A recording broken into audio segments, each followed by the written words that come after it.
This is Preston's Poetry Podcast. Listen to this.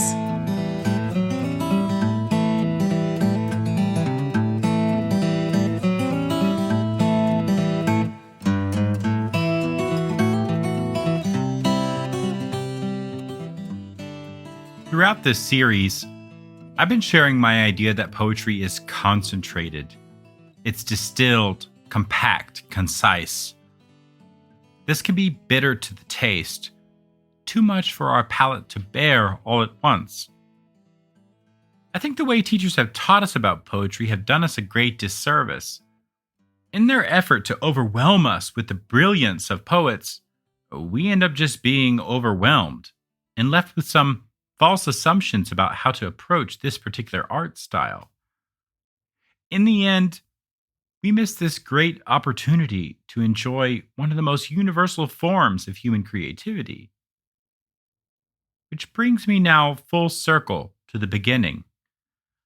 We've talked a lot about tools for understanding poetry, how poets use rhyme and meter, about enjambment, and how we should keep reading if there are no commas at the end of the line, about pausing and reading slowly, and about reading with excitement and energy, about free verse and images that stick with us.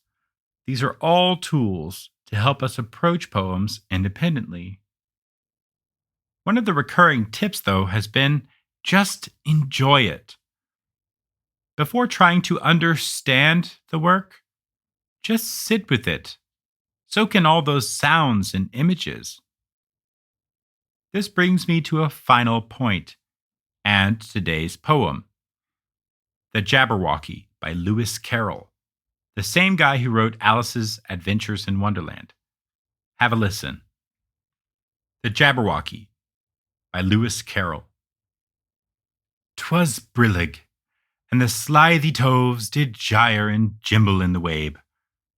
All mimsy were the borogoves, and the mome raths outgrabe. Beware the Jabberwock, my son, the jaws that bite, the claws that catch. Beware the Jubjub bird, and shun the frumious Bandersnatch. He took his vorpal sword in hand. Long time the manxome foe he sought. So rested he by the tum-tum tree, and stood awhile in thought. And, as in uffish thought he stood, the Jabberwock, with eyes of flame, came whiffling through the tulgey wood, and burbled as it came. 1, 2, 1, 2, and through the vorpal blade went snicker-snack. He left it dead, and with its head he went galumphing back. And hast thou slain the Jabberwock? Come to my arms, my beamish boy! Oh, frabjous Callooh, Calais! He chortled in his joy. 'Twas brillig, and the slithy toves did gyre and gimble in the wabe. All mimsy were the borogoves, and the mome raths outgrabe. So, totally. Yeah, this poem speaks for itself.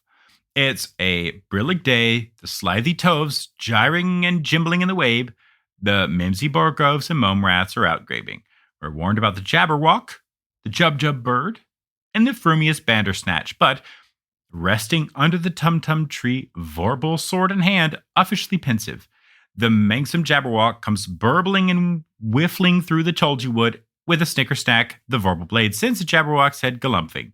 With the Jabberwock dead, there is much callooing, calaying, and chortling, and those slithy toves gyre and gimble in the waves again on a brillig day, and the mimsy borogoves and mome raths go back outgrabing. Pretty straightforward, right? Easy enough? Of course not. This story kind of makes sense, but obviously not totally. We can follow the general story. Things are right. Beware the monster! Then a guy with a sword kills the monster, and there is great rejoicing in the land. It's like a fairy tale, a fantasy story. And as fantasy, it's more immersive to have fantasy words for things. Now, Carroll tells this weird fairy tale using made up words. These made up words sound like things they seem to refer to.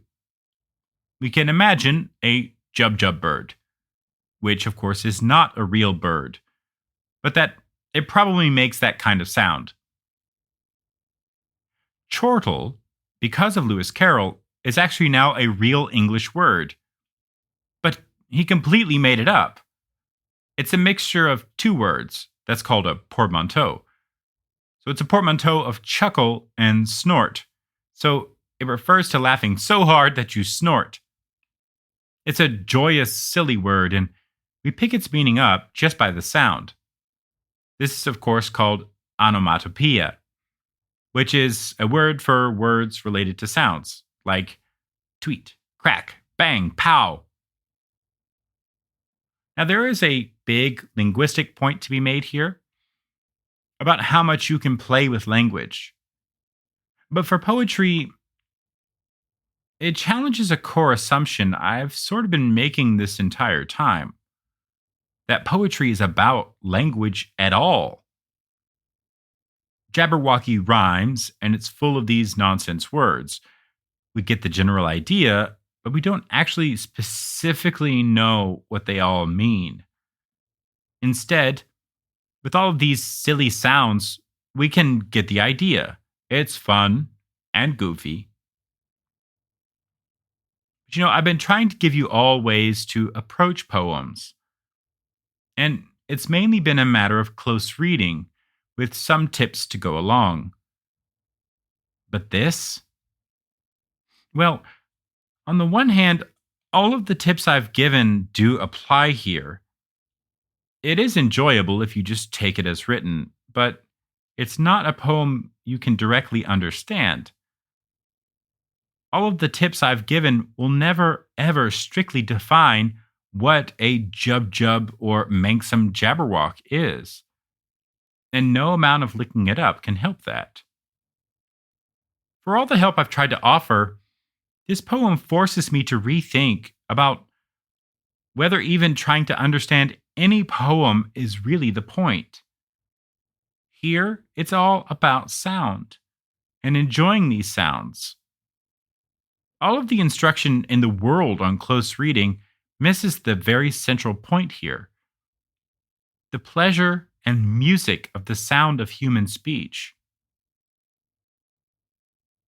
Now, have another listen, just enjoying all the nonsense. The Jabberwocky by Lewis Carroll.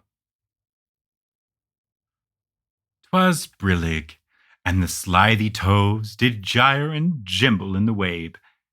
All mimsy were the borogoves, and the mome raths outgrabe. Beware the Jabberwock, my son, the jaws that bite, the claws that catch. Beware the jub bird, and shun the frumious bandersnatch. He took his vorpal sword in hand. Long time the manxome foe he sought. So rested he by the tum tree, and stood awhile in thought. And as in uffish thought he stood, the Jabberwock, with eyes of flame, came whiffling through the tulgey wood, and burbled as it came. 1, 2, 1, 2, and through the vorpal blade went snicker-snack. He left it dead, and with its head he went galumphing back. And hast thou slain the Jabberwock? Oh, come to my arms, my beamish boy! Oh, frabjous day! Callooh, Calais! He chortled in his joy. 'Twas brillig, and the slithy toves did gyre and gimble in the wabe. All mimsy were the borogoves, and the mome raths outgrabe. Okay, see? Have I actually helped you breach this poem more than you could before? Is this concentrated language? Can you unpack this? Well, maybe you can. It's kind of a meta commentary, really. Carroll seems to pressure us to just ask these questions. Sometimes poets do this. They put forward weird images or takes on things that don't sit comfortably with our normal way of looking. Sometimes it's mystical, like Percy Shelley's Ozymandias, or creepy, like Edgar Allan Poe's The Raven. It can be silly and whimsical like Jabberwocky, or it can be like Gwendolyn Brooks's poem The Mother, which breaches a very difficult topic in a way that doesn't care much for sides or political, religious, or ethical opinions. So what do we do with these poems? Do we just plow forward trying desperately to understand them? Or do we just enjoy the sounds? If you want to try it, try writing some nonsense words. Make them up. Use sounds like bang, chack, yumblum, I don't know. Carroll makes a good point there. Maybe poetry is really all about sound, not language or understanding. Maybe poetry is closer to music than it is to novels. The danger is that trying to understand or debunk a poem distracts us from the very first impression, just enjoying it. Now, despite my tips to help you understand poetry, I hope I haven't gotten in the way of just enjoying them. Listening to poems from other languages in their original language is actually really lovely too, even if my tips to help you piece them apart don't really help much.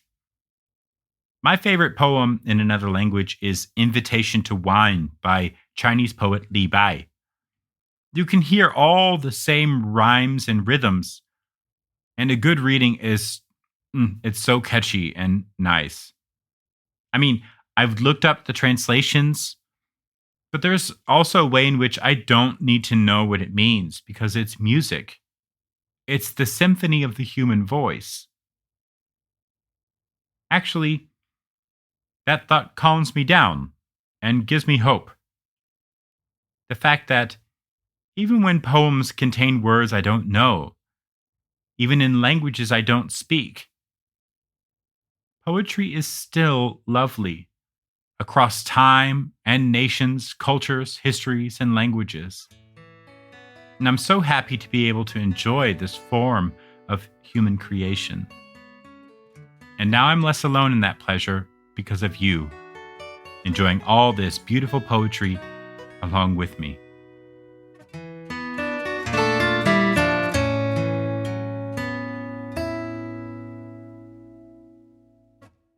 Hey y'all, Preston here. Thanks for tuning in.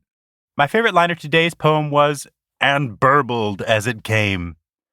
Tell me yours or ask me stuff on Preston's Poetry Podcast Instagram or Facebook page or via the website, prestonspoetrypodcast.com. We'll see y'all.